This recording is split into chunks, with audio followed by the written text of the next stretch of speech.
Oi pessoal, na aula anterior eu estava explicando para vocês como que funciona a ordenação bolha, né? Expliquei para vocês que é o pior caso de ordenação porque ele faz muitas verificações e é um algoritmo fácil de ser entendido, né? Porque ele é consideravelmente simples e fácil de ser entendido. O objetivo da aula de agora é a gente estar entendendo como que funciona alguns recursos da ferramenta, no caso aqui, procedimentos. Tá? Como que funciona um procedimento? Por exemplo, se eu quisesse fazer com que toda essa ordenação aqui fosse um procedimento, o que seria um procedimento? Procedimento, a sintaxe de declaração do procedimento é essa aqui. Ó. Você escreve procedimento, tá? Dá um nome para o seu procedimento, por exemplo, vou colocar aqui proc1, ok?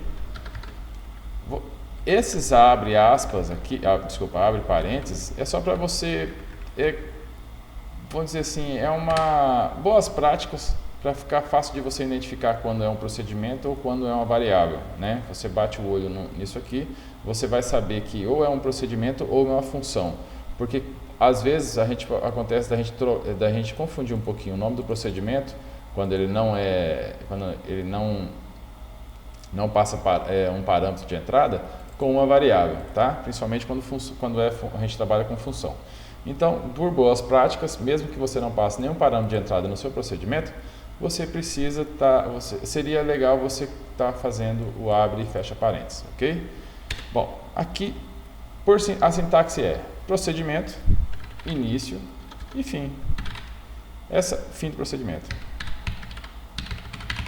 Então, essa aqui é a sintaxe da declaração do procedimento. Aqui eu vou executar, não vai acontecer nada. Então, declarei um procedimento. E aqui você pode fazer qualquer tipo de código. Por exemplo, se eu quiser que aqui eu coloque aqui, escreva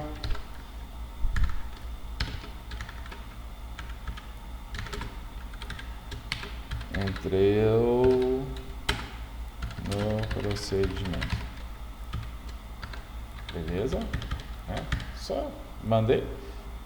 Ainda não vai executar. Se eu quiser chamar o procedimento, eu chamo aqui, ó. proc1. Vamos lá? Olha lá. Mostrou, entrou no procedimento. Então, essa é a forma de declarar um procedimento e essa é a forma de você chamar o procedimento. Qual a diferença de procedimento e função?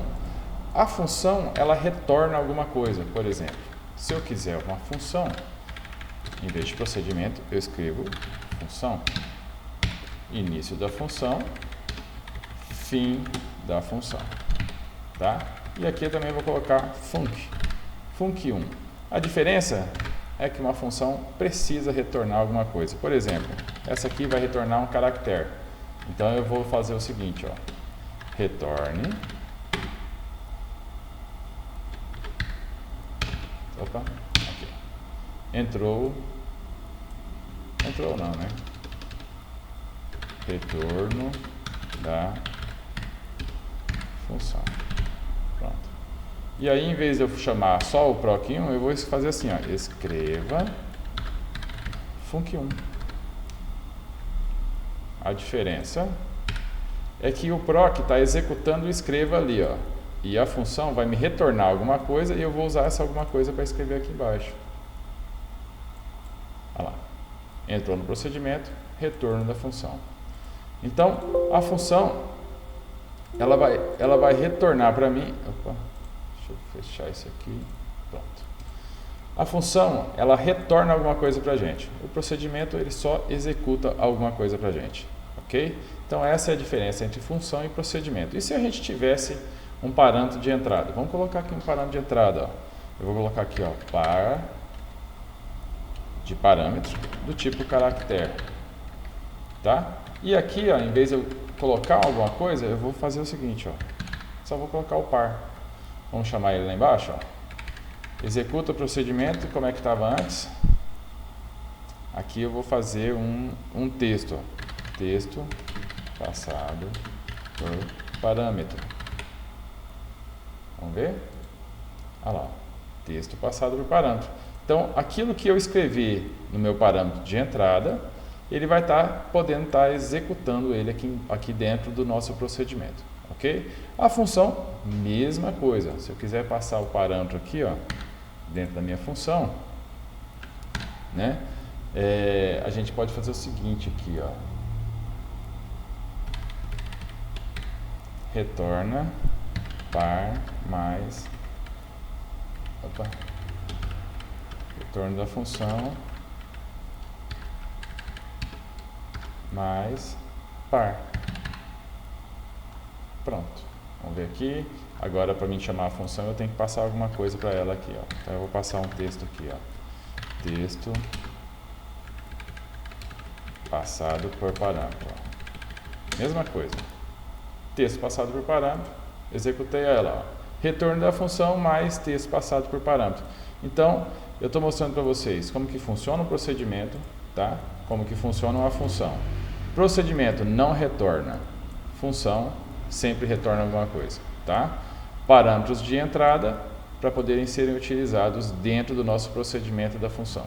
Então, esse vídeo aqui vai ficar exclusivamente para poder explicar sobre o funcionamento de função e procedimento. E olha só que legal. É assim que eu declaro procedimento, né?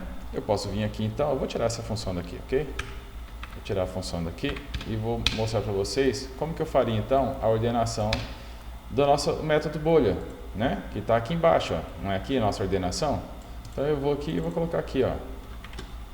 Ordena, procedimento ordena bolha. Eu não preciso passar um parâmetro de entrada porque eu posso utilizar dentro do meu procedimento as variáveis que estão, vamos dizer assim, globais, né? As variáveis que são declaradas no início do algoritmo são variáveis globais que podem ser utilizadas dentro dos procedimentos e das funções. Então eu não preciso declarar mais variáveis aqui dentro porque as variáveis já estão declaradas aqui em cima e eu posso utilizá-las dentro do meu procedimento da função, tá? Então, ó, vou tirar isso aqui daqui, ó. Ctrl X, Ctrl V, tá? E aí, como que eu chamo? Ordena a bolha. Olha que legal. Passei aqui. Pronto. Olha lá, o meu vetor já está ordenado. Quer mostrar o vetor? Vou mostrar o vetor aqui, ó. Eu gosto de copiar, né? Pronto. Para de igual a 1 a 5. Escreva o nosso vetor na posição fim para, né? Só para mostrar o nosso vetor ali depois. Olha lá, 12, 23, 45, 56 está o nosso vetor ordenado logo depois que eu chamei o nosso procedimento ordena bolha, que faz a ordenação do nosso vetor ali. Ok? Então vou encerrar por aqui. Na próxima aula eu vou passar sobre leitura de arquivo.